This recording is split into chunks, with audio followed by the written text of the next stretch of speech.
Recording.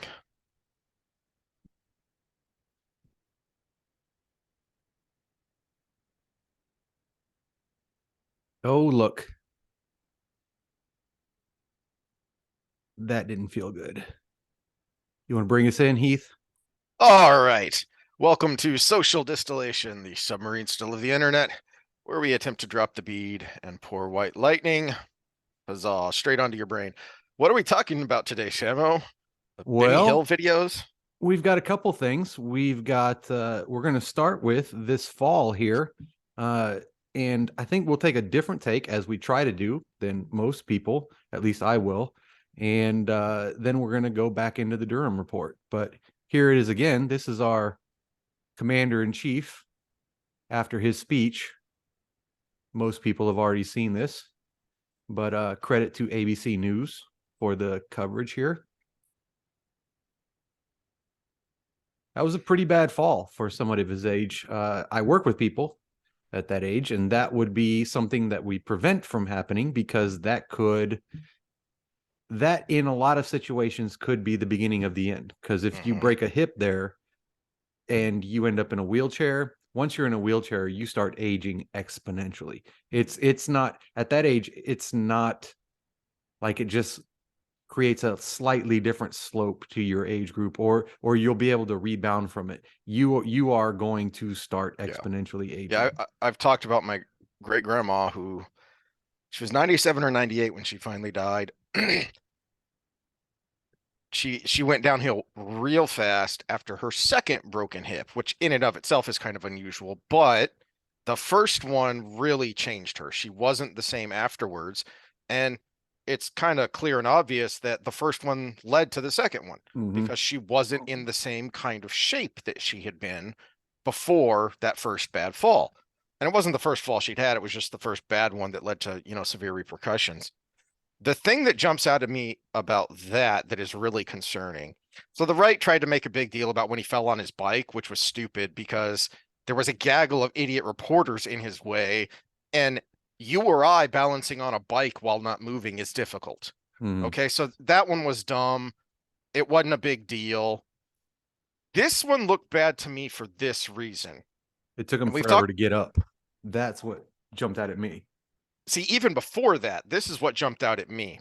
So I've I've used this as an example when we've talked about this in fitness about what proprioception is and why you do the things you do in the gym, and you can't see it anymore, but there's some stairs back there, and you have a 120-pound dog that likes to go barreling down between your legs while you're trying to walk down the stairs. Keeps you Well, honest. exactly. Well, that hit, and you get all, you wiggle around, you kind of catch your balance, you catch yourself on the next step. That's what you need to be able to do, or you're going to fall face first or down back. And the older you get, the more likely that fall is going to create an injury. So the thing that immediately jumped out to me is how he was dead weight when he was falling. There wasn't even an attempt that I could see to catch himself, to react to that loss of balance. Now, Well, and there, people are blaming a sandbag on yeah, and the there is a stage, black thing on the ground that you can kind of but he see. also you've never heard from your mother, if you still have a mother that nitpicks you every once in a while. Pick up your feet. Well, as people get older, that gets harder and harder and harder. In Mhm. fact, I see people trip over their own toes all the time when they're coming into me to work on how to, and I have to reteach them how to walk because their nervous system has been so trashed over time from a sedentary lifestyle. Uh, Yep. he he apparently was active when he was a youth, and we're still seeing this. So Well, it's his activity when he was younger is probably why he was able to make it to, what is he now, 82, in and be at least be semi-coherent some of the time, you know. But to that point, this was something that was talked about um during the election, and the corporate media didn't want to focus on it because it was taboo, and he was able to basically hide in his basement because of COVID. He was not the same Biden that you had seen even a couple years before, let alone from when he was vice president. He had seriously declined, and it was obvious. okay, so here's where the different take comes in, because now we're going to get to again, the mind of Sam. I don't want Biden to be my next president after this, but I also don't want that to be because something bad happened to him. I want that to be because he and the loved ones around him say, you know what? Not only do I only have so much time left, but this is wearing down on my body exponentially because he was fading during the election, but this is beyond fading at this point. And he needs to, well, he might not even be able to make the decision, but the loved ones around him need to be able to say, look, you finally made it. You've been trying since the 1970s to be the president. You finally made it. Let's go ahead and bow out gracefully and go ahead and retire and live your best life until it's over. Because I actually really think that will extend the rest of his life. Because look at the before and after pictures of presidents. It's not just the test of time. You're looking at exponential change in age. The Bill two Clinton's most the best, obvious. well, I was actually gonna say the two more recent ones because W and Obama were both so young when they went in. They were two of the youngest presidents ever, or at I least thought Bill in Clinton modern was younger history. than both of those. Wasn't I he didn't late think 30s? so. No, no, no, no. I thought W and Obama were younger, but Clinton might have been, and you're right, two full terms, but Bush, when he got out after 8 terms, it was a very stressful presidency, obviously for numerous reasons. Um, and he was noticeably aged. But I think it shows up in Obama even more because he didn't look like he had any gray or white in his hair when he was first inaugurated. He had almost all white and gray in his hair by the time he left office. Okay, so Bill Clinton was 46. You said Okay, he George was younger than Bush. I thought he was. Yeah, W.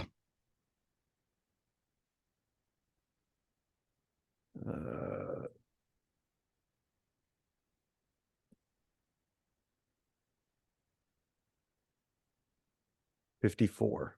And Oh wow, Barack was 47. So Bill Clinton was younger than all was of them. younger. He didn't Yeah. look as young as those two. Yeah. And he I don't know. definitely didn't look as young by the time he got out. I think Bill when he got in looked super young, but when he got out, he looked emaciated. But he also did that super extreme diet and went from chubby to nothing real quick. And Well, a that lot of sometimes that makes was you look his. older. He had like a double bypass or quadruple Mm-hmm. bypass surgery, and then he lost a ton of weight after that. And he Which really, he actually did South Beach diet. So for those that follow the fitness sections, when people say if you want to simplify what your advice is, I always say South Beach, add protein.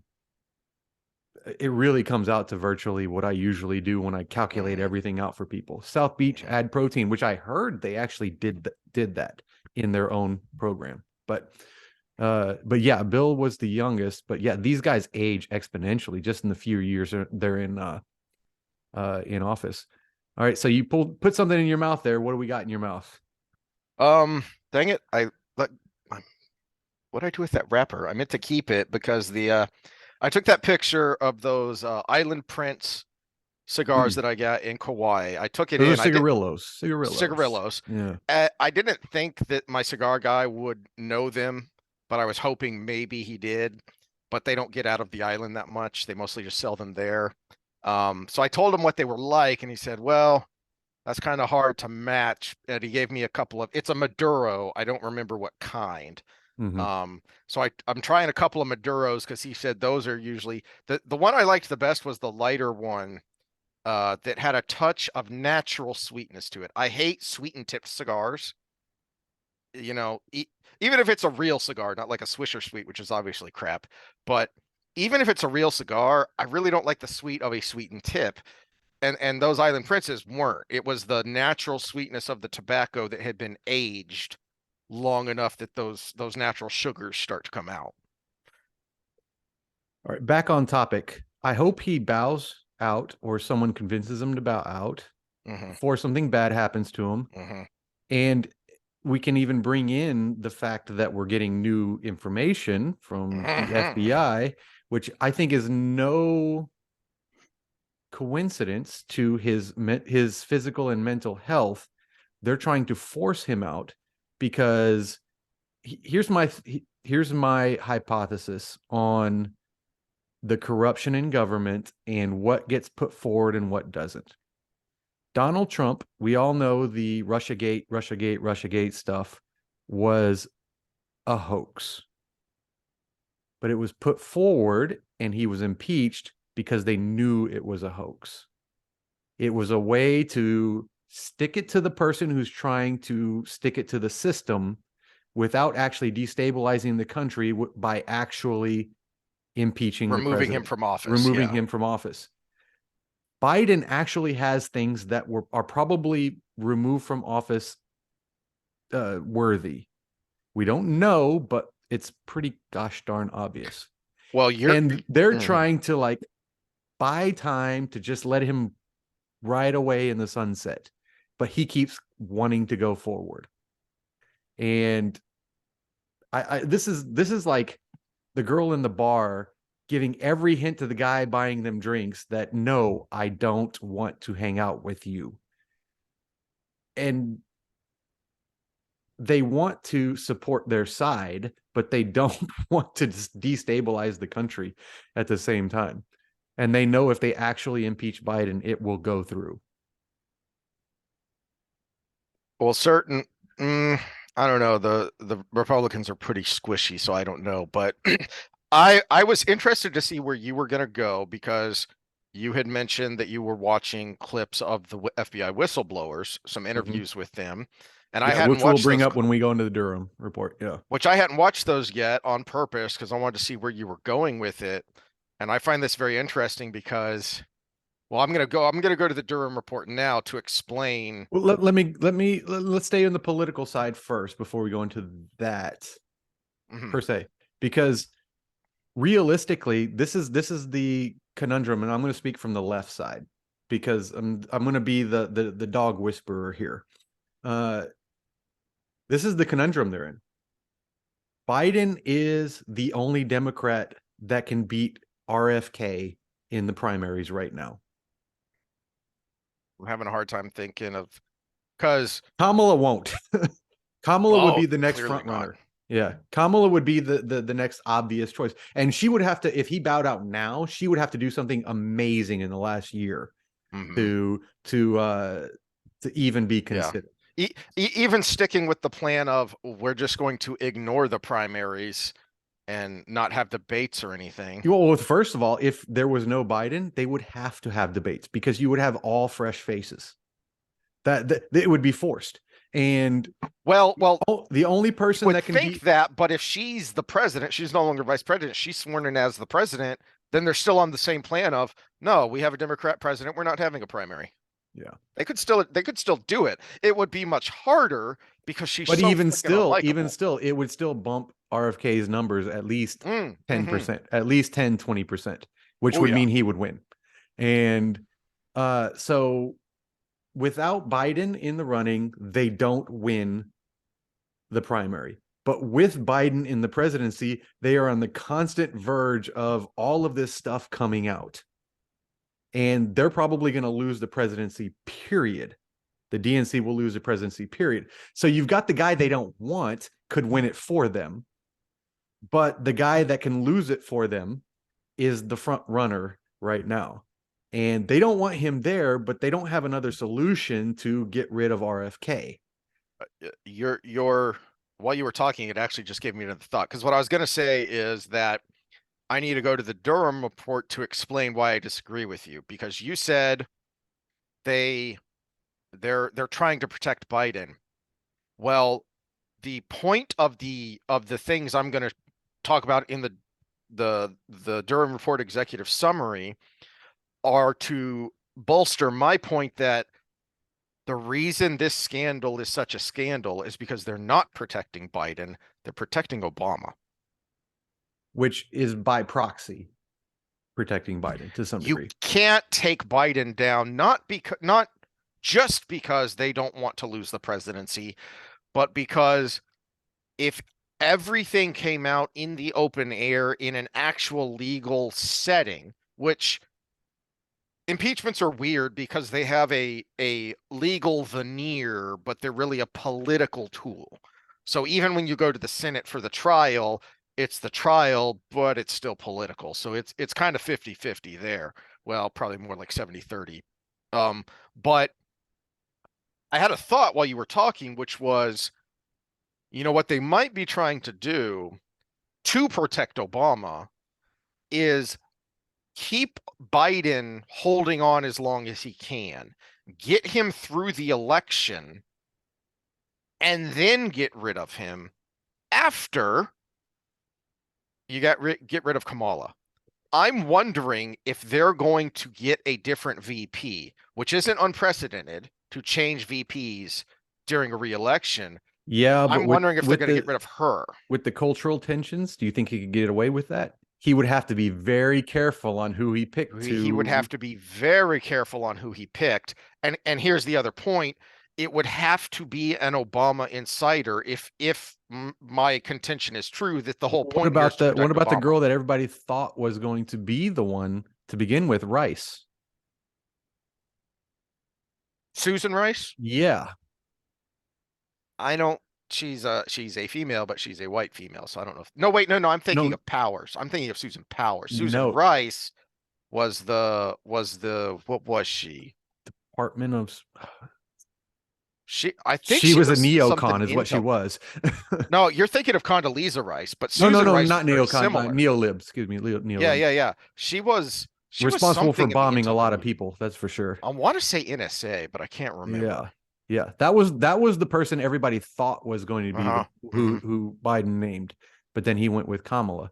Uh Which was she's weird actually because sharp she's is the scary thing about her. She's super intelligent, and that's the part that scares me about her. yeah, I'm trying to remember what she was in the Obama administration. Well, while you're Uh, looking that up, I got another video that might add a little humor to this. okay. Uh this was Trump's reaction to the fall. So credit AP here.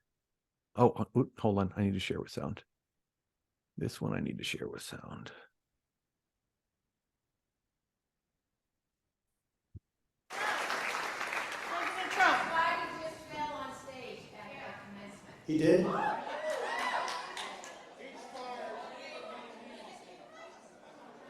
He just fell on what stage? He's at the Air Force Academy. He actually fell down? Yeah, so I don't know if you can hear what the people are telling him. The people Mhm. in the audience told him he fell on stage, and At the Air Force Academy graduation yeah, ceremonies. and they're telling him where Yeah. it's at. Well, I hope he wasn't hurt. I hope he wasn't hurt. But it's the whole thing is, look, the whole thing is crazy. You got to. If he could have had that presidential attitude when he was president, that was the best first response he could have given, and then add his Trumpiness after this. Yep. Yep. Be careful about that. You got to be careful about that because you don't want that. Even if you have to tiptoe down a ramp, you got to. Yeah. Because Okay. so anybody who's not familiar, the headlines when Trump was president, when he tipped down a ramp that wasn't even stairs, that was wet. Everybody said, "Oh, he's old And he had a careful and general oh, walking yeah." with him whose arm he was holding on to make sure he didn't fall. And that was really good because it was doing double duty. It's a little bit self-deprecating, but it's mostly making the point, you're the president, you need to be careful. Mm-hmm. Well, So, and yeah, again, he gave the initial actually presidential response. I hope he's okay. I hope he's doing well. And then he went into a joke, which, like you said, was self-deprecating, but it was also playing on the ridiculousness of the media because Yep. they're not going to be talking about the one that basically just spilled on his face, but they talk for weeks about him tiptoeing down the ramp and how that is a reflection of, oh, I mean, he could, but it's also because he just found out about it there. Of course, we don't know that for sure, but per the video, he just found out about it there. He's still quick. His mind is still there. He doesn't need a teleprompter. Mhm. This guy can ad lib. He can do the improv comedy just like he did in the past. And that's something going forward. Which is what his core base that will never leave him loves so much about him. Mm-hmm. And Now on my end, the perfect end to all of this is RFK wins because either Biden's looking old or he bows out. And Trump and DeSantis basically beat the shit out of each other here.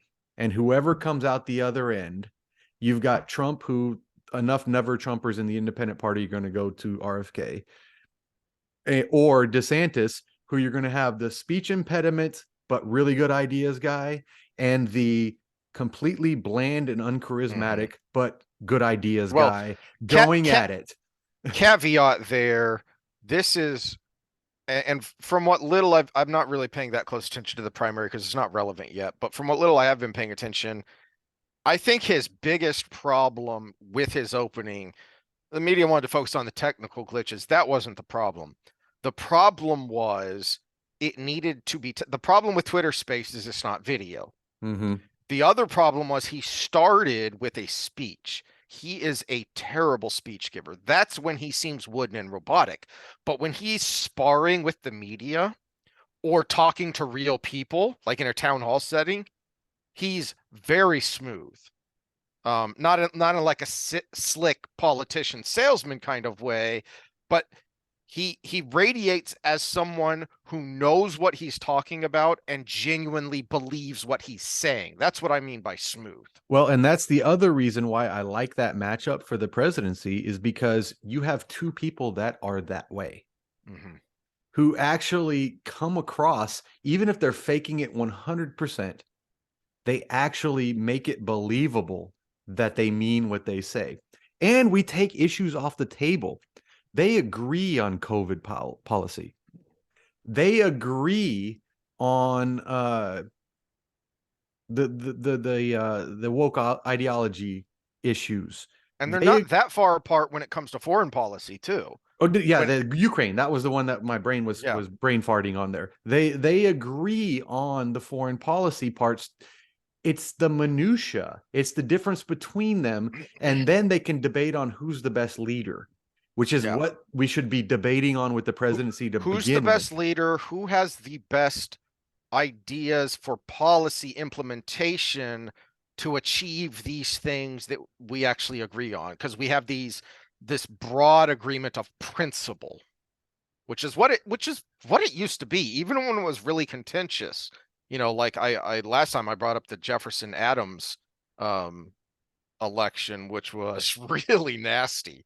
But in more modern times, you think of the JFK Nixon election. That was pretty darn contentious. And there were some it was the freest and fairest election of all time. Second now after the 2020 election, freest and fair of all time. But which you would be getting us banned, except now that's acceptable talk on YouTube. So everybody take that for a grain of salt. But funny, what's acceptable now? No, I just want the best for realistically, this sounds cliche, but I want the best for our country. And a very one-sided DNC and a very one-sided RNC is not the best for our country, however that turns out in the end. And well, we saw that with the debt ceiling. The debt ceiling was entirely theater. It was, pontificating absurdity, because both the swampy Republicans and the swampy Democrats knew that they were going to raise the debt ceiling and keep spending, because that's how they stay in power, and that's how they make money for themselves and their friends. And that's how they keep us poor. Yeah. So anybody who's never owned a business, the hardest thing about owning a business is navigating the tax issues. That is the number one barrier to getting things going. Everything else is secondary to that. But yeah, that's all I had to say about that. Well, let me jump into the Durham report. And I was going back through the executive summary today to try and narrow my focus. I was thinking, all right, what do I want to talk about? One, so this doesn't turn into a 3-hour rant, but also, um, as you'll see, he keeps referencing other sections where they go into much more detail about specific things. So I thought, well, let's if I get too much into that, then just down the road we'll just be repeating what we already said. So what do I want to focus on here? And something you brought up earlier actually ties into my main point here. So when you were talking about Biden and his dirtiness, and the things that he could very easily be impeached for and then prosecuted for under criminal charges. I assume you're talking about the $5 million bribe that is being talked about most recently. Wait, have you not heard that? No. No, Okay, this so is the news to FBI me. the FBI whistleblowers you've been listening to are talking about other things, which is great. Yeah, see, that's how much more there is. Okay, so according to not just the Republican Oversight Committee, because the FBI has basically admitted the basic facts. Now they're not analyzing it the way the Republicans are, but for a while now, the Republican Oversight Committee on the weaponization of the FBI and the Justice Department has been subpoenaing the FBI to get a hold of. I just brain farted on the form. There's a number for it. There's a bureaucratic number for it. There is a form that is filled out and filed when a confidential human source gives information to the FBI. All right, so what this form says, and again, the FBI has admitted to the facts. They've admitted that the form exists. There are Republicans who have seen it, but they have not been allowed to examine it in detail because the FBI is refusing to turn it over. Oh, is this the one where they're afraid their agent will get killed? Yeah. Okay. I'm just they are making sure I'm on the afraid same for the page. Yeah. informant's safety. So that opens up a whole can of worms because Because what the Epstein FBI didn't kill himself, exactly, and the Clinton campaign advisor that shot himself in the chest and then somehow hung himself from a tree. which one? There are a didn't lot of kill campaign himself. advisors that have, but we digress. I saw a meme, and I don't know the accuracy of this meme, but it said, "I don't care who you are," and it had Hillary's face. It said, "Nobody has 56 friends that killed themselves." If you want a fun diversion, look up Norm Macdonald, The View. It's great. It's classic Norm. Let me put this in context. My wife is a psychiatrist who works with the highest suicide rate group of people we have on the planet, which is body dysmorphia. And I she thought it was doesn't. paranoid schizophrenic. Oh, no. Trans and bodybuilders and all of those Oh wow. is the highest. Well, she also works with schizophrenics too, but she doesn't know 56 people that have killed themselves. So, wow. Yeah. Okay. But think about this. Just contemplate the ramifications of that. So, what the FBI are doing here is just the politics of it is they have made the evaluation that declaring that publicly is better than turning over this document, even though they're going to be held in contempt of Congress, which can or cannot result in jail time. It's fuzzy. If it was you and me, it could. Oh, If absolutely. it was the Clintons or someone like No, if for whatever reason a congressional committee subpoenaed us, we would have to go, or we would be held in contempt. And now we could go there and we could say, I plead the fifth, I'm invoking and never say anything. But you would go, or the weight of the federal government would come crashing down on you. But just contemplate the ramifications of what the FBI just said. The FBI has a witness protection program that is second to none in the world. It has a success rate so high that they don't want to talk about it publicly, right? They don't give out those numbers. It's a very secretive program that has been very successful. So what they are saying is that someone on the inside the would information this be informant compromised. has Yeah. is so damning that either someone in the regime, someone in the executive itself might take it upon themselves to carry out or order the assassination, the murder of this informant. So that's kind of the most obvious one that makes you go, whoa. Or, and this is one I haven't heard anyone else say that to me is still very troubling. Or the other party in this bribe scheme is a country or organization which is so nefarious and so capable that it has both the motive and the means to kill someone under FBI protection. That list is very short, and none of the people on those lists are good people. All right, you're talking about China, you're talking about Russia, you're talking about various organized crime individuals, including what has come out now. What is the most recent to come out about this $5 million Movie bribe? idea, Daily Wire. I hope you're listening. FBI agent put in witness protection program, gets random what do you call it, with the Ed McMahon used to do sweepstakes. Sweepstakes. Random sweepstakes. You've won a ticket to the Lakers game, and LeBron James has a rigged basketball that has spikes in it and hits the guy in the front. He is the Chinese agent that kills the FBI informant. Well, the most recent leaks to come out are that this bribe was from Ukraine. This $5 million payoff was from Ukraine for Biden to influence policy regarding Ukraine, which makes total sense. And there's stuff on the public record that supports that because Biden pushed. But Zelensky's the Time Magazine Man of the Year. But we're talking about and it's the first time it's the Man of the Year that's not a woman. So, well, that we know of. He might change his mind later. Yeah, he might change his mind. He did do that video, but he was an actor. Oh, the playing the piano with his dong. Yeah. People thought Trump was an embarrassment as the executive.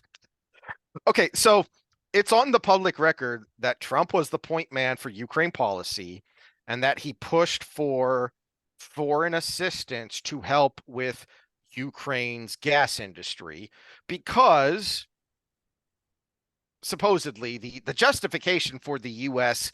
giving foreign aid to the Ukraine to help with their gas industry is it weakened Russia's influence over Europe, which is true. It's also just coincidental that his crack addict son was put on the board of a Russian natural gas company and paid a lucrative salary.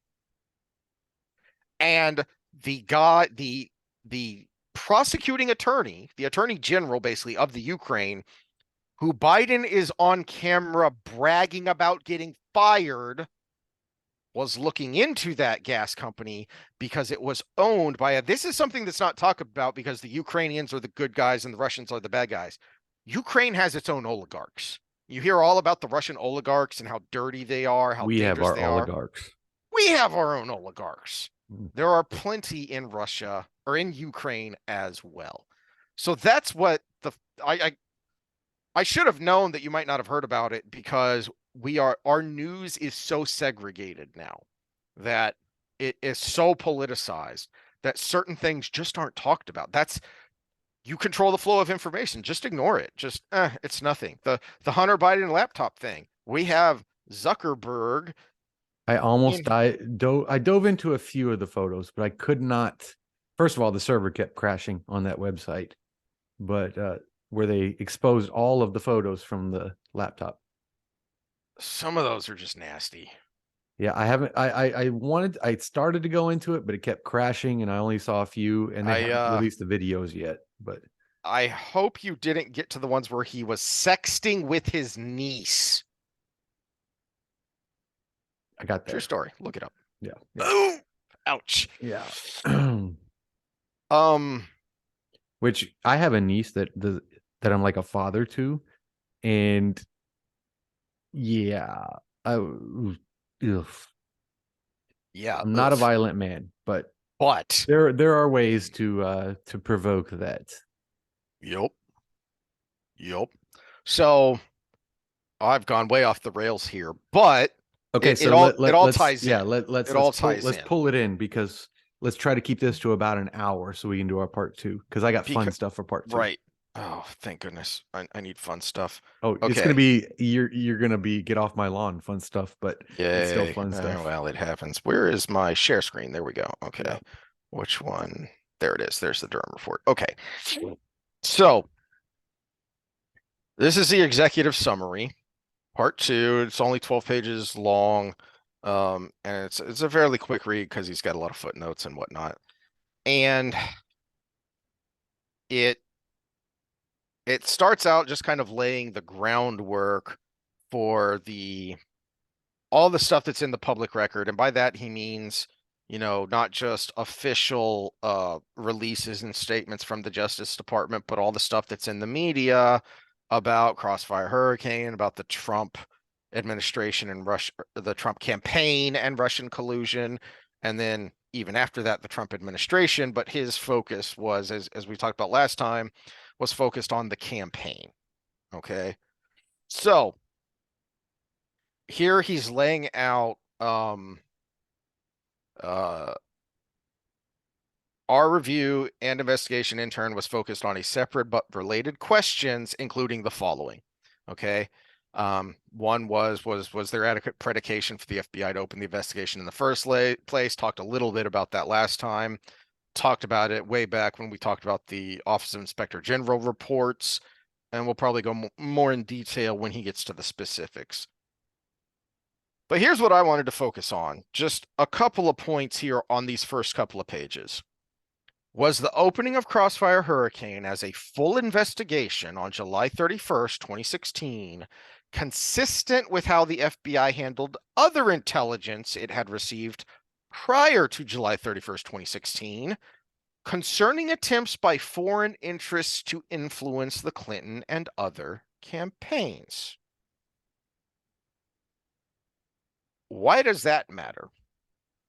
Well, the obvious answer is what we've talked about, which is justice for thee, but not for me. Mm-hmm. If you are, like you just said, we have our own oligarchs. Obama's not an oligarch. Clinton's family's not an oligarchy. With what they do and how they get away with it and how they're never scrutinized outside of the right-leaning media. I mean, what do you call that but an oligarch? Right? So let me explain something to the progressives in the audience here and the conservatives in the audience here. The further left or the further right you have to go, the more authoritarian you have to be. And so this is why I really condone the horseshoe instead of the left-right paradigm. But there still is a separation at the top of the horseshoe. And with pure communism, the state, or socialism, the state owns everything, right? With pure fascism, the state is colluded with the corporations to own everything. Mm-hmm. That's the only difference. We are in a fascist state at the moment. And one of the key points to point out how that's not hyperbole is that one of the ways fascism is able to do that, one of the ways it's able to exert controls, is because it consolidates things. So you look at Japan and Germany in the lead up to World War II, one of the things that happened with a lot of government help, assistance, coercion, policy, is that certain aspects of the economy, which were declared national interest, national security, issues, were consolidated into really just a few mega corporations. Mm-hmm. So yeah, there might be some other companies making components for tanks, but there were really only like two companies that actually made tanks. Okay. And that was one of the ways, and before the war, before And they the had influence armament, over the politicians that were making the decisions. So and the it's politicians had influence over them because, hey, wouldn't you like this nice fat military contract, which is guaranteed money? Mhm. Okay. And even before, without the armaments, I mean, the most well-known are car companies: Ferdinand Porsche, Daimler Benz, Mercedes. These were companies that were producing steel, that were producing vehicles, tractors, consumer cars, things like that. And they were consolidated because they were also seen and as national interests. let's bring that to 2023. We've got Amazon, we've got Meta, we've got BlackRock, we've got InBev. We've got all of these Think mega about traditional media. There's like three corporations, three, maybe, no, well, I guess four, because Fox is separate. But you look at the three big networks and Fox, those are part of mega corporations.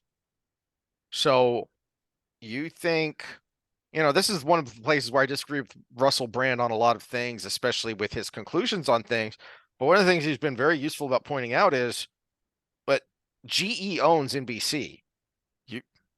GE also does a lot of military contracts. Mhm. Is it an accident that NBC is covering the war in Ukraine so positively? Is it an accident that NBC is hyperventilating over the growing tensions in the Taiwan Strait? Come on. You gonna Is it an accident that Lancet is sucking Pfizer's nuts right now? Well, I wasn't gonna say it, but go ahead. Yes. Sorry, I can't use the language you use, but Well, I'm the uneducated one of us. So I get cranky. All right, so where was I? Oh yes, previous things. So let's get in the way back machine, because I could talk about Hillary's email server, and I will.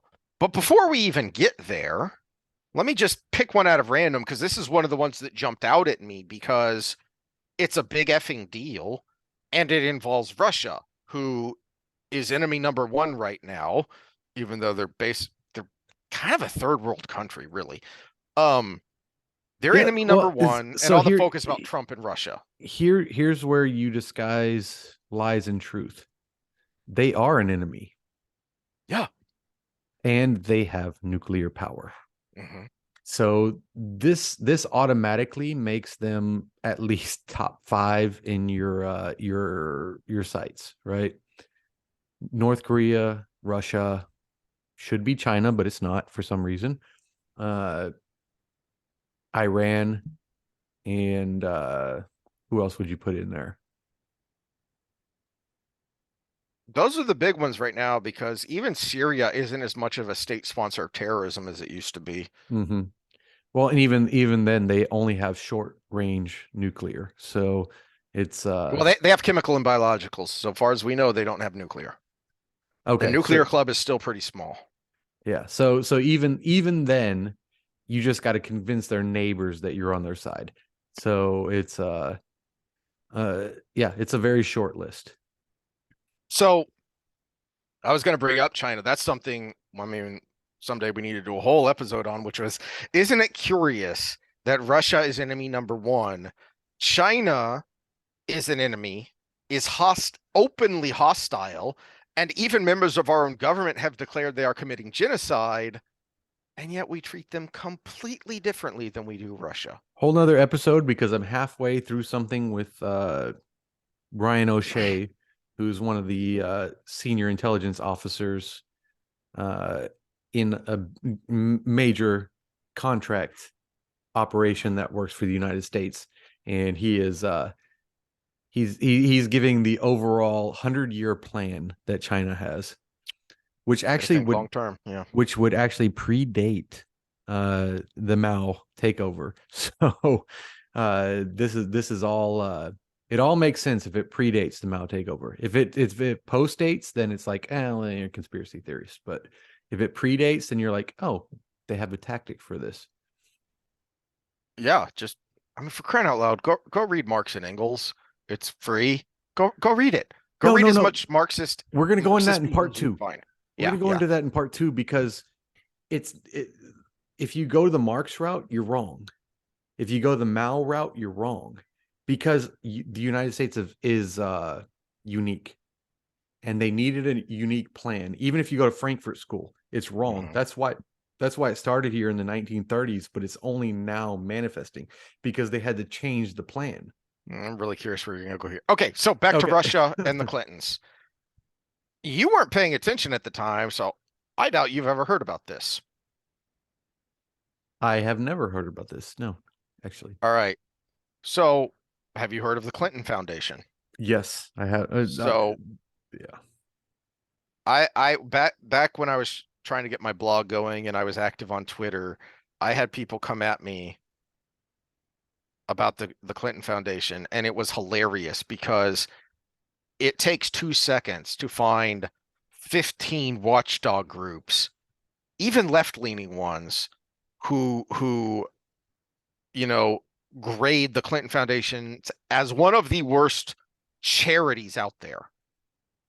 Their books aren't really open, and what they do is kind of shady and unknown. So there is some guesswork involved, which is true. So you can't be certain.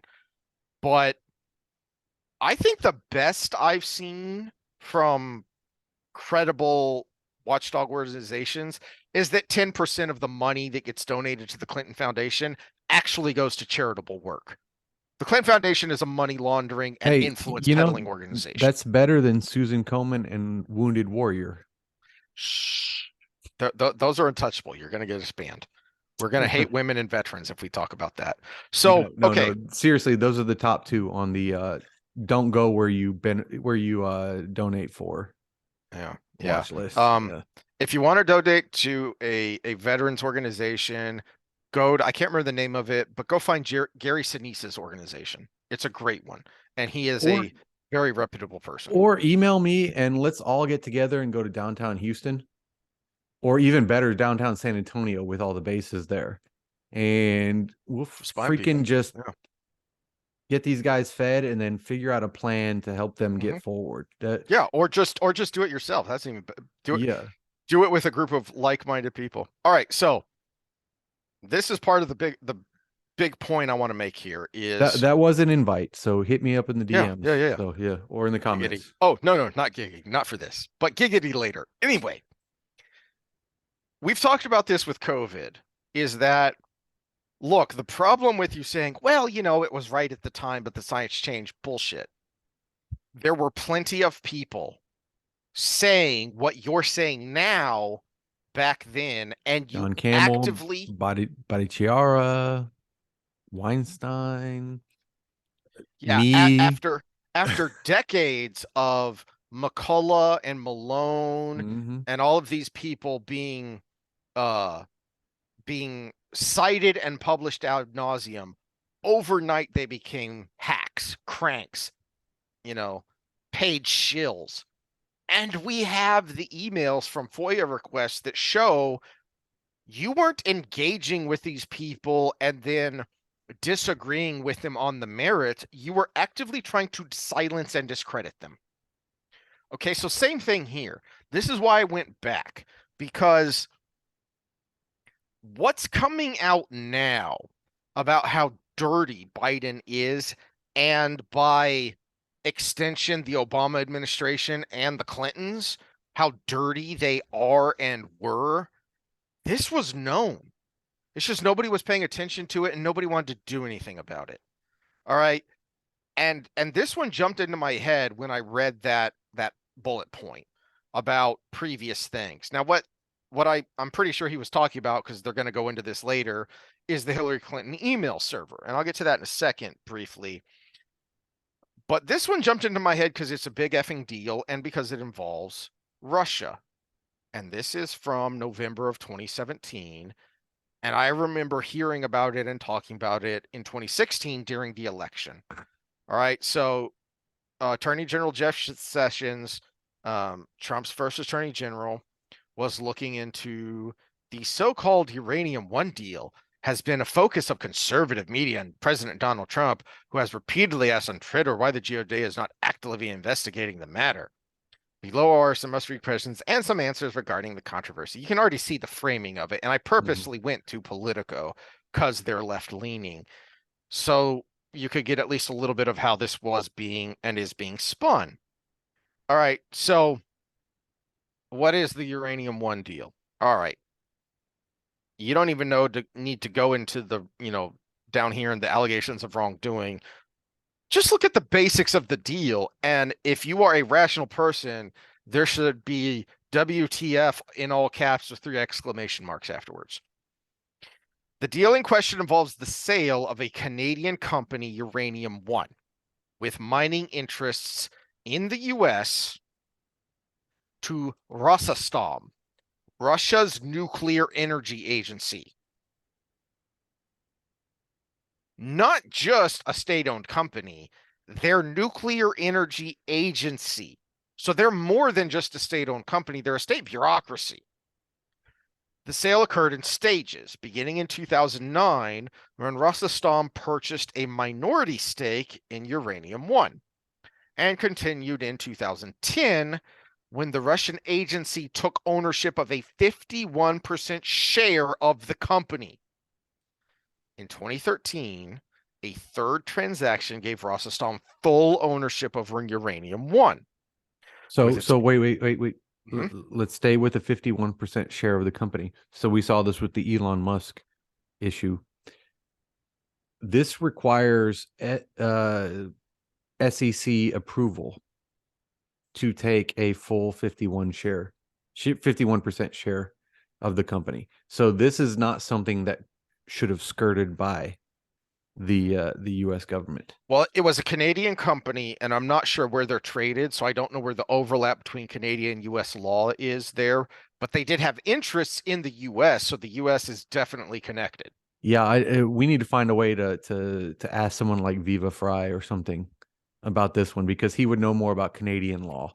But yeah, in the U.S., to be 51% share, the SEC would have to approve of it, basically, before it actually there happened. was a connection, because when it comes to sensitive areas like this, so whether it be sensitive high-tech electronics that China wants to buy, or a freaking uranium mining company that Russia wants to buy, with its purchase of Uranium One, Rosatom assumed control of roughly 20% of uranium capacity in the U.S. The current licenses issued to Rosatom's U.S. subsidiaries, issued by the Nuclear Regulatory Commission, prohibit the company from exporting uranium outside the country, according to oilprice.com. Because uranium is considered an asset with national security implications, the 2010 sale to Rosatom was subject to approval by the Committee on Foreign Investment in the United States, an intragovernmental agency that includes input from the Departments of State, Treasury, Justice, Energy, Defense, Commerce, and Homeland Security, as well as the Office of the U.S. Trade Representative. Hey, Sam, who was president in 2010? Obama. Who was his Secretary of State, which is part of this Clinton. government agency? So this next paragraph, and then we'll move on. Controversy surrounding the deal largely pertains to 2016 Democratic presidential nominee Hillary Clinton, who was Secretary of State in 2010 when the State Department signed off on Rosatom's purchase of Uranium One. Several of Uranium One's owners were also donors to the Clinton Foundation. giving $145 million to the charitable foundation. And critics have alleged that Clinton greenlighted the sale to appease donors to her family's charity.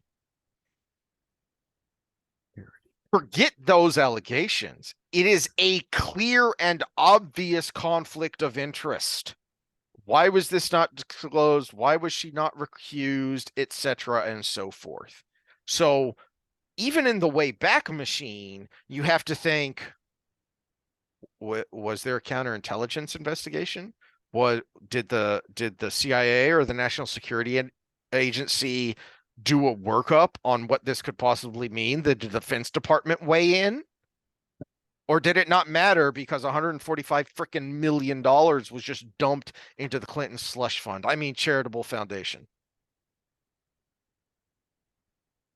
I don't know. It's almost like a confession through projection.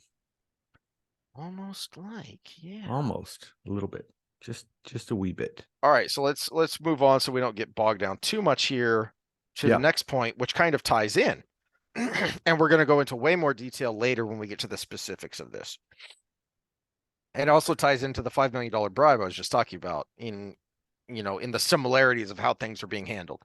All right, just so you know, timestamp is a little over an hour. So all right. Similarly, did the FBI properly consider other highly significant intelligence it received at virtually the same time as that used to predicate Crossfire Hurricane, but which related not to the Trump campaign, but rather to a purported Clinton campaign plan, quote, to vilify Donald Trump by stirring up a scandal claiming interference by Russian security services, end quote, which might have shed light on some of the Russia information the FBI was receiving from third parties, including the Steele dossier, the Alpha Bank allegations, and confidential human source reporting. If not, were any provable federal crimes committed in failing to do so?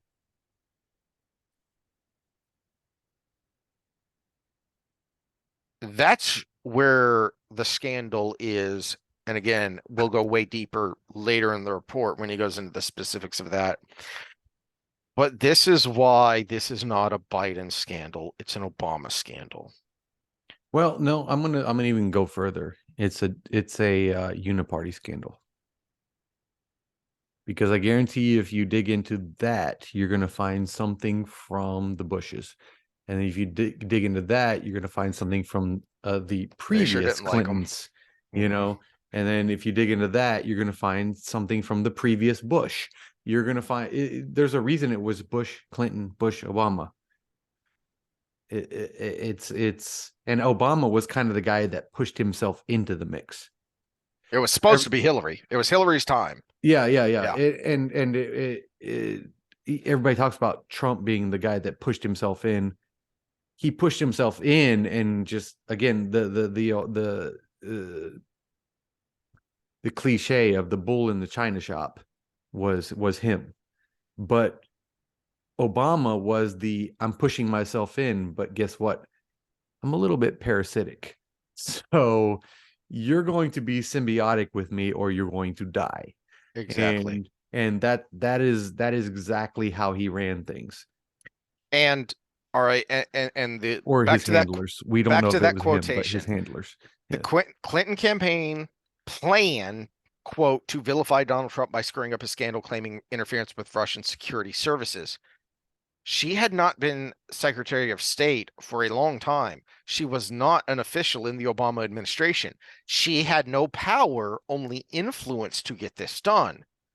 The only way this gets done is if it's done from the top. If from the top, meaning Obama and Biden and whoever was, I think Comey by that point was already FBI director. 2007. No, 2016, 2015 to 16. Okay, so Comey was, yeah. Because he took over in 2007. They do it every 10 years. Yep. So this is why this scandal is worse than you think. It's because it's worse than just FBI officials who hated Trump and way exceeded their authority, because it wasn't just FBI officials exceeding their authority. They were being directed by top officials. And by that, I mean Obama himself. Well, which And is funny because everybody's playing the game, but they're also playing their own game, as we talk about on our Wheel of Time episodes. Who did Trump appoint to the FBI director? well, he left Comey. He No, left him for a couple of years he had Ray in 2017. after he finally got rid of Comey. Yeah. Well, no, Comey, it's every 10 years anyways. They have a tenure. So They every do have 10 a tenure, but Trump got rid of him early. He fired him. He could keep him or whatever, but he put in what, Christopher Ray? Something Christopher Ray. Wray, the guy Christopher now, Ray. yeah. Yeah. Who suggested he put in Christopher Ray? That I do not know. Who indeed? A very fat man that's running against Trump this year. Just put in his name. Yep, Chris Christie. I didn't know that. Yeah. The guy who That's apparently had a feud with Kirshner the whole time. Didn't know that either. Yeah. So the recommendation came from somebody who was going to try to take you down. Speaking of things that you didn't know, do you remember General Michael Flynn? Yes. Who he's kind of gone off the rails the last couple of years, or last couple months, at least years. Do you remember why? Well, because, I mean, I can say that this is the same opinion I have about McCullough, because he's been put through the ringer so long that you start jumping at shadows. Yeah. And I would say he probably went the same direction. I don't know as many detailed as I do about McCullough, but in this case, he probably has taken positions that are not substantiated because he's been in defense for so long. He's just throwing punches right now. He was the first takedown in the Trump administration. I think he went before Bannon even went. Well, and it lasted for so long. It just recently resolved. Yeah. Yeah. All right. Well, so this is, again, what is today's date?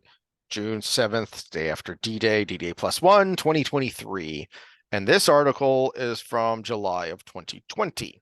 So why am I bringing up Michael Flynn? This is about when he was in the midst of it, right? 2020? Yeah, he was still undergoing the getting the case thrown out. This was kind of at the end of his legal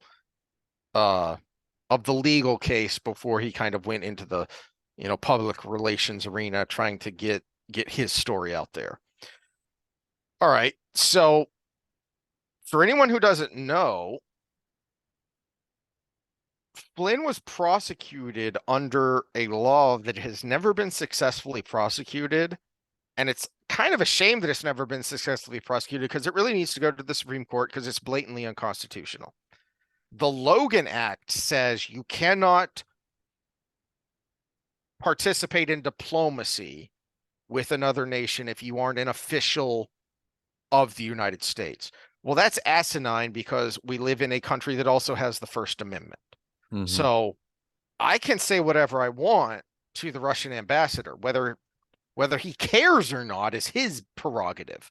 But I can give my opinion to the Russian ambassador all I want, because by golly, we have a First Amendment. Now, whether it's smart to do that, whether what I say is good or not, that's a whole nother issue and a matter for public opinion, not for legality. So that's what he was prosecuted under, was the Logan Act, which was already kind of fuzzy. But here's what's really interesting. And again, this came out before I thought it had something to do with the fact that you're part of an administration that is not in power contacting. Well, that's why they went after him, because he was part of the transition team. He was in contact with Russian officials, talking to them, which frankly is normal. When you're part of the transition team, there's this fuzzy area where technically this guy's still in charge, but we know in a few months this guy's going to be in charge. So you're talking to the previous administration to have a smooth transfer of power. Yeah, but that that's why includes the I'm foreign saying policy it aspects. it changes the dynamic of the First Amendment because it is. Well, it doesn't really, because Well, at no, that time you're he's a still a government civilian. actor at the part at the time. That's what I'm saying. If you are considered a government actor at the time, it changes the game from just the standard personal freedom of speech. No, but to my mind, that should give him even more protection, because he's saying, look, I'm not Well, whatever he was we going to just be, the no. NSA or Here's the whatever, solution to the but problem: we eliminate the fuzzy area. Which is why I fought back against the people that were like, Trump didn't have a peaceful transfer of power. I'm like, he gave up the power exactly when he had to. yeah. That was the line. That was exactly the line. So we need Was to there eliminate the inauguration or fuzzy wasn't area. there? Yeah, Yeah. it's unless we can negotiate pre transition. When can these people do this? But Then we can eliminate the fuzzy area because it becomes not fuzzy.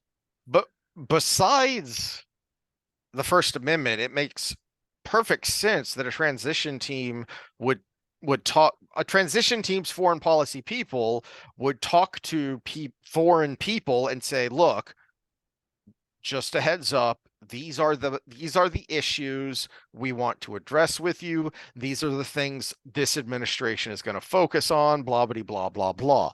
So however you look at it, the Logan Act frankly is kind of dumb, if not blatantly unconstitutional. But it gets worse than that, okay? Because part of the reason Flynn's case was thrown out was because there was a whole bunch of crap that was potentially, if not outright exculpatory, that the prosecution never handed over to the defense. All right. Once again, justice for thee, not for me. I get to do whatever the hell I want because I'm an important person and I'm with the federal government. Well, that's bad enough. But part of that was the part of that was the recent disclosure of a handwritten note by fired Deputy Assistant FBI Director Peter Strzok.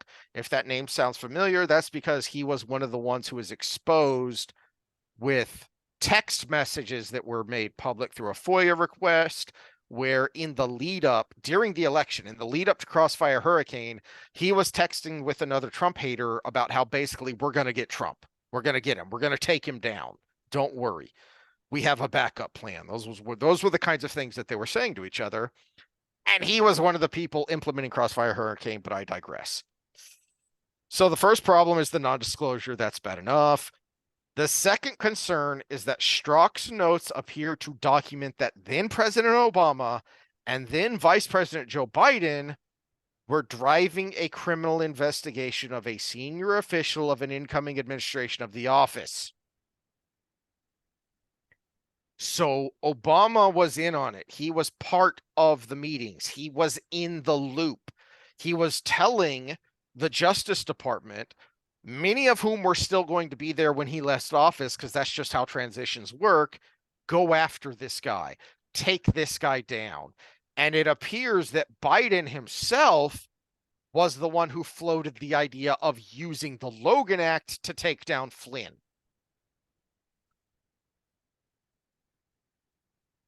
The reason they can't let Biden go down for this is because it's not a Biden scandal, it's an Obama scandal. It's a uniparty scandal. It's not an Obama scandal. He inserted himself in there. He may be the lead player right now, but it is Obama using the mechanisms of power that they all use. Mm-hmm. However, I would contend that while the Republicans certainly have their share of shadiness, especially when it comes to Ukraine and the money laundering there, what Obama did crossed a Rubicon of sorts, because the article goes down later to point out that, especially ever since Watergate, executives, while they were technically in charge of the Justice Administration, they never involved themselves in specific legal matters because it's just too damn problematic. Again, I've mentioned this before. One of the reasons Nixon finally had to resign is when it came out that he had talked about using the IRS to go after his political enemies. There Matt was no Taibbi. evidence he actually did, but he talked about it, and he lost a lot. He lost most of his Republican support when that came out, and that's why he had to resign. So the real deep conspiracy theorists would say, well, maybe it's not any of them, it's somebody else, and they're controlling all of them. But here's where there's the problem with that. It's not the whole it's nobody's at fault, blah blah blah, but everything just happens to be a mistake in one direction. No, it's all these people are in on this thing, but their egos keep it from being successful in one direction. You got the Clintons versus the Obamas versus the Bushes versus the who else can we add in there? Probably the Romneys, probably Let's throw in the Mitch McConnell. Cheneys, He's the McConnells. Republican Yeah. leader in the Senate, and he's a sleazy dirtbag. I think he's a second level. I think he's a second level sleazebag. You know, He's kind of your typical sleazebag politician in that what he really cares about is getting rich off of you. He has been a senator he has been an elected official basically all his life, and his wife is a high level muckety muck in the, I believe it's transportation department. mm-hmm. And yet they live like they're worth millions of dollars. She isn't that curious off of a public servant's salary. Yeah, it's like the old mafia kind of. It's the family, but the family isn't exactly just family. It's the family of the mafia, and there's a hierarchy. There is the Godfather. There's all of this next level, and then there's a level underneath, and then there's or go back to the 80s when Giuliani took them down. What he took down was the five families. mm-hmm. Yeah, they fought each other. They would have wars from time to time, but they also had a common goal. They had a common goal. They would have meetings. They had a cabal. They had agreements, of, all right, this is your territory. This is my territory. This is the business I'm in. This is the business you're in. We won't interfere with each other. Of course, they did from time to time, but the overarching goal was the same, which was get rich. But the problem is when you have a situation where there has to be one head at any given time, there's going to be infighting. We talk about this in our Wheel of Time episodes with the Forsaken, right? It's like, yeah, we're going towards this goal, but I want to be the one who's on top at the end. It's the subterfuge. It's we're all doing this, but I'm not going to tell you this, but it's going to be me that's the best at the end. And I think we're seeing that a lot. And us as American citizens have been fooled to the point that it's like, oh, well, this is our guy, and this is their guy, and this is our guy. And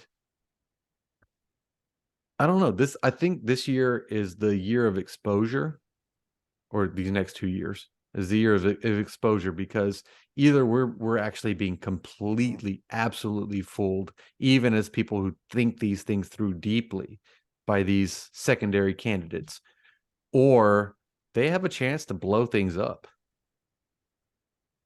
All right. So final point here. Yep. I'm going to save the stuff in the other stuff I had highlighted in the Durham report for later, because it ties into the details down, way down in the report. And I just want to kind of put a pin in this is an Obama scandal. And Dan Bongino kind of stole my thunder earlier, because before we started actually diving into the Durham report, I kind of teased that it's worse than you think. And this is what I was talking about, that it's an Obama scandal, not a Biden scandal.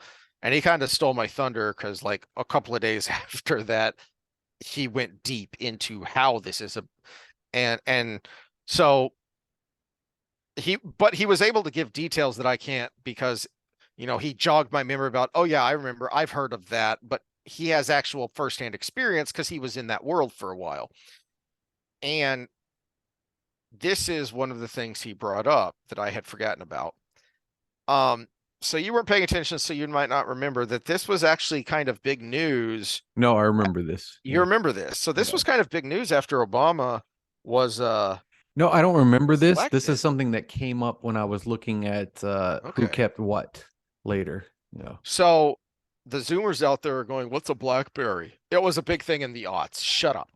So this was a big deal that he wanted to keep It was his the original BlackBerry. keyboard cell phone is what it Mhm. was. Yeah. So this was how he communicated. This was how he kept how he stayed organized, how he communicated with people. And it was a big deal that he wanted to keep it. And they finally worked out, okay, you can keep using that. We'll integrate it into our systems. It was also something that made a lot of people on the right go, wait a minute, why? Why do you want to keep that? Because the reason the initial thing was, no, sir, Mr. President, you can't keep your BlackBerry because it's not a government device, because there are serious security issues here. You're supposed to use a government issued device, which has all of the hardware and software to keep it safe and encrypted so that people who aren't supposed to see what's on there don't see what's on there. So they were able to Yeah. work And to out put how this in this works. perspective, I've been hacked 3 times in the last 30 days, by the way. I Yikes. had someone use my business card in online. I had someone try to sign into my Facebook account in Brazil, and then the same thing in Instagram. So, which they're both Meta, so that could have been one instance, but Yeah. yeah. So this was a big deal. Why does it matter? Well, these are two dots I hadn't connected. That Bongino gave me that made me mad that I didn't think of it. But it seemed obvious to me that the Hillary scandals and the Biden scandals are Obama scandals because they worked in his administration. There's no way he couldn't know what was going on. So, and this is quite literally, and again, from Bongino, who was a Secret Service agent for 2 different administrations, the Bush administration and the Obama administration, he was a Secret Service agent. So there's something called whitelisting, which if you have an ad blocker, you know of, because it's the same idea, where you say, or a pop-up blocker, you can allow pop-up windows from this site. You can exempt this site from your pop-up blocker. Same thing with the White House IT. If you have an email address that isn't a US federal government email address, it has to be whitelisted so that it can communicate in the system. Hillary Clinton was using a private email on a private server, not the State Department email and email server. President Obama kept his BlackBerry to stay in touch with all of these things.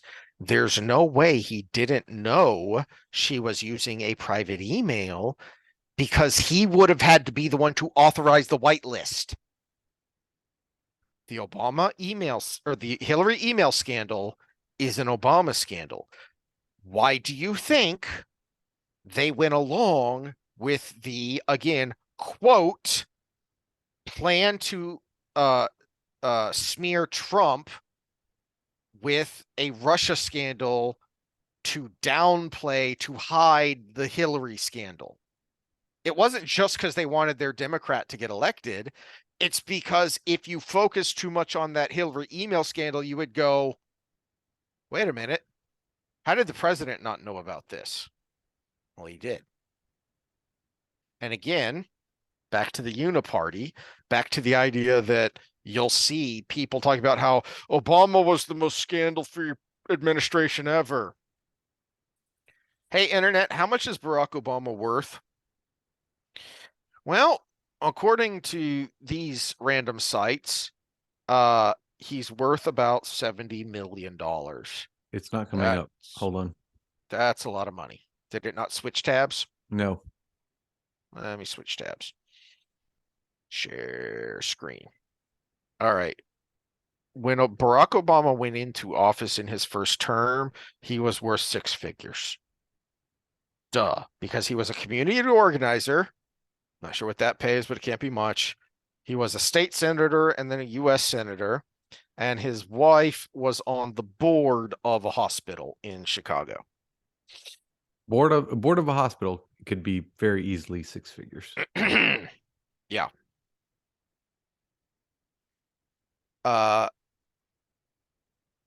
I mean, you see from this one, they could make as much as 242.5 million post-presidency. A big part of that is he signed a huge deal with Netflix. I don't know if you remember this. Very shortly after he left office.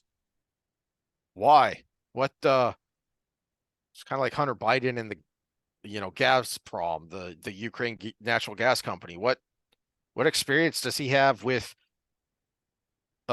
documentary making? That's what it was signed for, is he was going to produce a set number of documentaries for Netflix. Here I could play devil's advocate a little bit, because an experienced document maker can only make so much money, but if he attaches his name to Barack Obama, can quadruple that easily. Sure. Sure. The problem is it was a multi-billion-dollar contract. Billion is big. You would expect tens, maybe even hundreds of millions to be able to use the name of a very popular former president. It was a little significant. There was also the house in Malibu that he bought right as he was leaving, where a lot of people went. Well, we look "How at did he get the money media. to You're buy talking that?" about Netflix. We look at streaming media. The highest paid person is what, Mr. Beast? I have no idea. And he doesn't even make billions. He makes tens of millions. Joe Rogan had the contract with Spotify for $100 million, and Which was a big deal. Yeah, he's easily the number one news source on streaming media. So it's billion changes the game. That's for sure. The point is, everyone, I don't care, your favorite guy, Obama was the cleanest president everywhere. He changed the world. Yeah, whatever. The point is, they go into office worth making and worth, more than the average person, hundreds of thousands of dollars, maybe even low seven figures they're worth. Hey, good for them. They come out of office worth tens, if not hundreds of millions of dollars. Well, Kirshner is another example of that. He came out of Trump's administration, and Saudi Arabia all of a sudden paid him $2 billion. Now, he was a big player in the Middle East peace talks. Yeah. But at the same time, was there a pay for play, Because Saudi also, according to Scott Atlas's book, Scott Atlas being the Stanford, he's not an epidemiologist because his medical background is somewhere else, but he's a public health policy expert. He's been writing about it at an academic level for decades. Plus he has an MD. I can't remember what his background there is. Go listen to his interview with Gad Saad. But according to his book, Kirshner was also a major player in the COVID task force. Isn't that curious and interesting? Yeah, and this is why I would be interested in a RFK versus Trump presidential run, but it would be best for the country if it was RFK versus DeSantis. Yeah. Because it would get to the things we need with those two, but with RFK versus Trump, we would get to the bottom of Project Warp Speed and all the things that happened my hope is that the grand jury in Florida that's investigating this comes out with some sort of report by the end of the year to force that to be an issue in the Republican primary, because Trump needs to be confronted about that. And if you're a fan of Trump, you should agree with that, because that is clearly his weakest point. And he has not owned up to it. He has not admitted any sort of mistake. Well, and He's this is- still this- touting the jabs. If that was the case, it would be his downfall because he cannot reverse course ever. He is. His personality and his intellect won't let him. Yeah.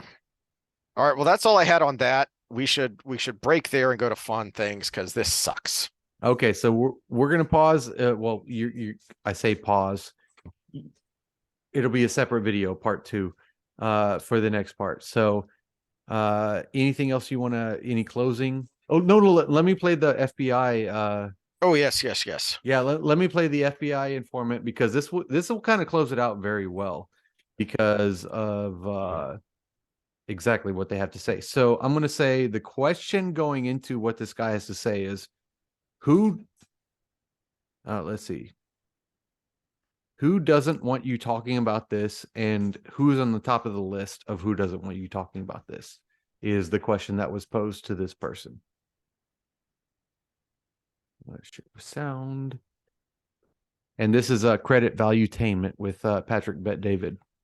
Evil is winning so hard, and it's embedded in our government, the governments of the world. And I feel like we need people like you, but their power is so freaking strong. They've all sold their souls to the devil, and the price is not cheap, bro. They got to hold up that bargain. Who else would you put on the list? You get the DNC, you get the mainstream media. Obviously, the FBI.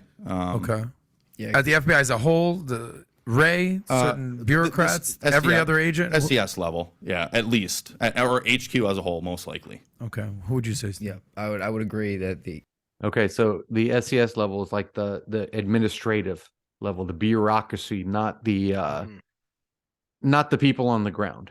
So you're talking about the director, and there are various assistant directors under him, which cover different. Who different get the memo fields. about the memo? Who get the memo about the memo? And it's and probably part of the DEI. Yeah. So hold on a second before you finish. So Bet-David in his setup there about the various forces that are trying to keep this down. This is what people who are highly skeptical or have been highly skeptical of the war in Ukraine have been talking about, is that, I think I talked about this a little bit when it first happened, is that this is the best historical analogy here is World War I, because what you've got here are two factions of oligarchs fighting for power and money, which is all that World War I was. It's the international DEI people in Ukraine and helping Ukraine, and it's, as we've talked about with Alexander Dugin, go back and look up that episode, it's the nationalistic. That's Putin's Rasputin is the episode. Putin's Rasputin is, so their ideology is basically what Mussolini and then Hitler did with Marxism. Is Stalin was workers of the world unite, behind me obviously because I'm the best, and Mussolini and then Hitler looked at Marxist ideology and said, we could use this, but then pump in nationalistic pride and make it more powerful and give us the power. Mussolini is the best example of what I said earlier about the difference between communist and fascist. Is communists own everything, fascists collude with the people who own everything, and that's the only line. And Mussolini figured that out because he was originally a communist, and he came back from war and saw that nationalist kind of bend to it, and then decided to side with the people of Italy in exactly the same way he was against everything. And it just pulled together. And just seeing videos of him, he's a freaking, look at his face, he's the Giga Chad. His jawline is like, he is freaking like a cartoon character. He is Joe from Joe Swanson from Family Guy. Yeah, his jawline is just freaking Giga Chad. And then he goes out there and speaks, and then he speaks to the people, and there's always truths to the things these people speak. And that's what you got to look for. You got to say, where's the truth? And then where they're manipulating me? because everybody who's manipulating you is doing it through truths that exist. Otherwise, they would get nowhere. But let's get to this. This is his response to who's what was it? Who's Trying in to the top of suppress the list? the information. Yeah. Yeah. Executive levels, and also at the Department of Justice too, and that even goes down to the management structure, even ASAC level. So assistant special agents in charge that are still on the GS scale because they are climbers.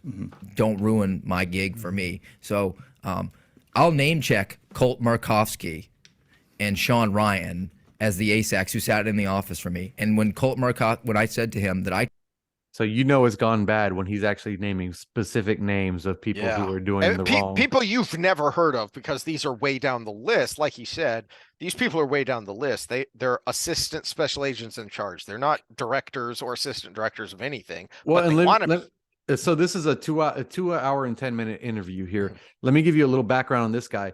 He was in child porn.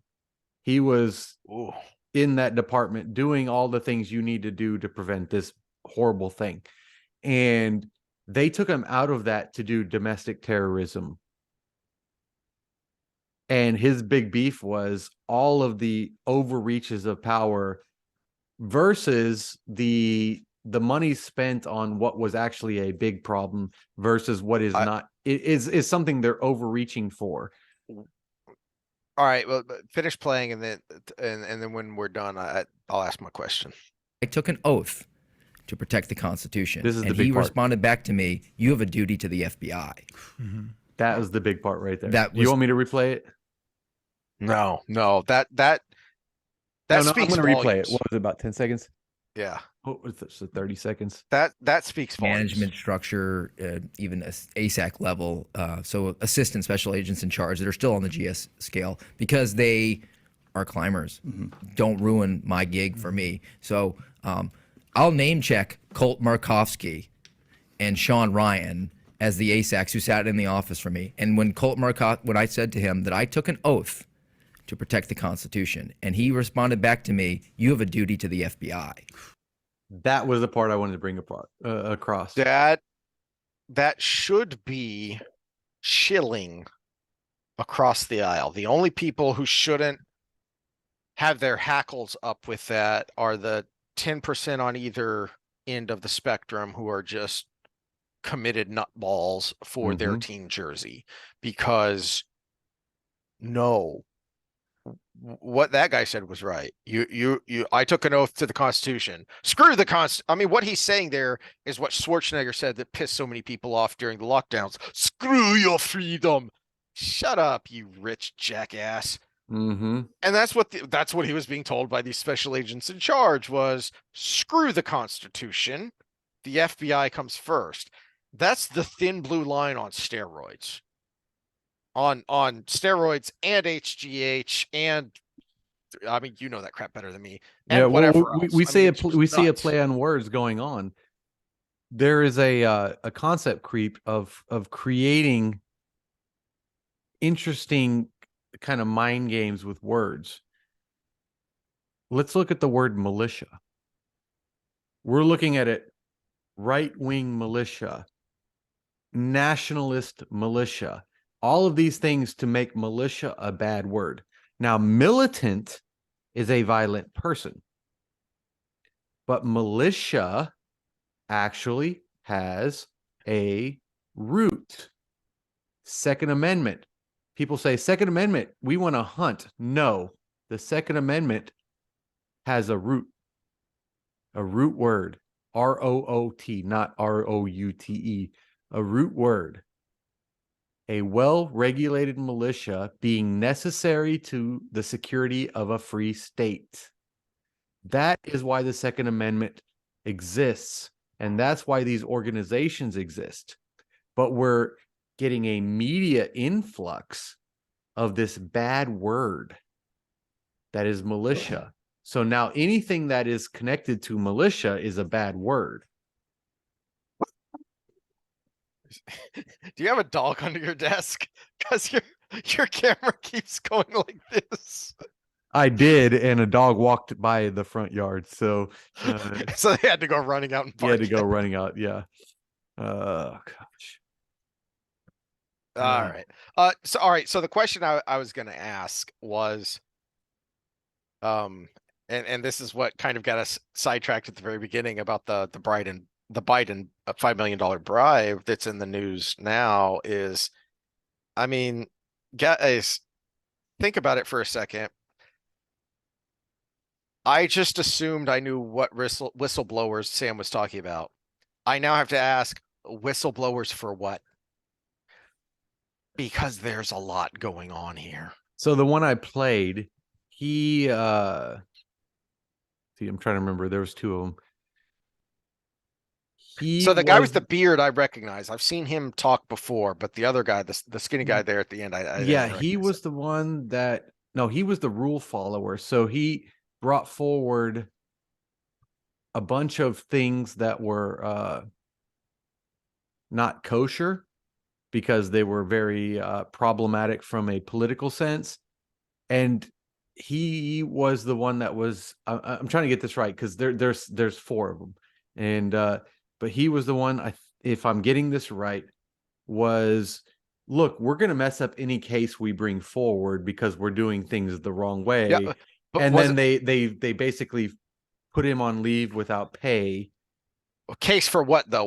Was it about January 6th? Was he pulled into the January 6th investigations? Oh gosh. Yeah, you're gonna have to get back with me on those because there Okay. were so many of them. But I no, I know there think has the been some bearded people guy who were was a pulled in. J6 guy. Okay. Yeah, No, I think no. he's the one I think he's the one I've seen talk about the bearded guy about how No, yeah, no, you're right. The bearded guy was a J6. The guy I brought up was the Loudoun County. Okay. Yeah, Okay. the school board stuff. And then So there was another guy that was I'm gonna have to go. Yeah, I'm gonna have to go watch these myself. yeah, But there's four of them, and then there's two that look alike. So it was hard. And so I've seen the bearded guy talk about how, contrary to how they usually do things, usually when you have an event, an incident, like say the Murrah building bombing in Oklahoma City back in 94 or 5, whenever that was was. horrible. Yeah. So you have a task force, and whether, there were multiple people that was looked at.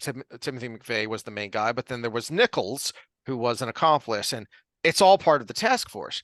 But what I've seen the bearded guy talk about January 6th is, contrary to the way things are usually done, and to pad the numbers, Yeah, that was the big thing. It was all about of padding these the things are numbers. Yeah. separate. They're looking in, they're investigating 1,000 people. Just if you happen to be caught on camera there, they're opening an investigation into Yeah, you, and it that is was a the main separate investigation. That was the main takeaway because they say white supremacist domestic violence is up 400% is because it's not because they've done more things, it's because they started splitting up the offenders into 4 different cases. So if you take one and you split it up into 4, well, that's 400% right there. And what they purposefully did with the J6 was let them go and then prosecute them all individually. So that way it bumps those numbers up. And realistically, and this is the bright side of all this. With that tactic, it is still less than so many other things. You want to talk about fentanyl? Let me bring fentanyl into this because let's give the FBI its due for once. They did something good. DHS operations, Blue Lotus, and 4 Horsemen stopped 10,000 pounds of fentanyl, led to 284 arrests in the U.S. You know how much 10,000 pounds of fentanyl is? Enough to kill a lot of people. How many people? Take a guess. I already did the calculation. Well, I know a tiny little bit can kill you, so I'm going to go out on a limb and say 1 million. Am I low? 2,271,000,000 Jeez. and change. 2 milligrams is a lethal dose for most people. I knew it was low. I didn't realize it was that low. Yeah. So 2 milligrams. So 10,000 pounds is like 4 kilograms. Yeah. So 2,271,000,000 and change. That's enough to kill that many people. That's one bust. That's one organization pushing it in. I tell you what. So my final thought here, when we're talking about, jeez, this pisses me off. So it's bad enough. Have your final thought quick because I got to pee. Yeah, me too. It's bad enough that it is a uniparty and they're all doing this and how many people are corrupt. But think about what that guy was just saying there. Okay, about how, oh, you have a duty to the FBI to look into these what are blatantly political crimes, and we're taking you away from child porn investigations. And you wonder how the FBI could possibly let Dr. Evil McJerkface molest 300 young girls after they knew about it. That's how. Well, who prosecuted the Ghislaine Maxwell trial?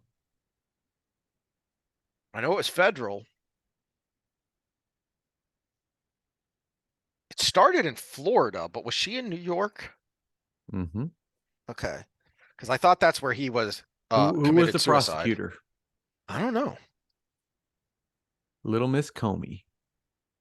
No. Yeah. The daughter of James Comey. You just made my head explode. Did I Scanner really style. just throw political news at you that you didn't know? I had no clue. Oh gosh. Yeah, no, Little Miss Comey. She was the prosecutor.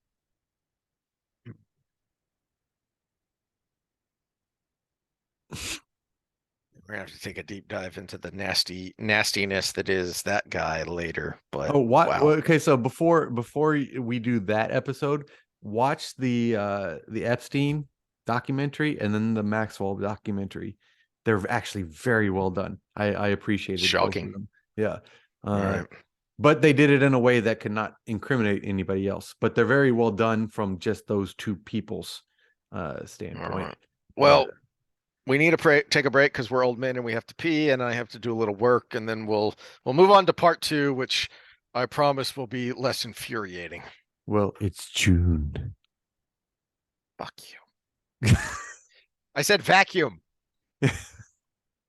All right, love you guys. No advice given. Don't get crazy in political craziness and do anything stupid. Other than that, man, we love you guys. We'll see you next time. Like, share, subscribe. Anything you want to add? No. Okay, I'll see you in whenever we get back together this evening to do part 2.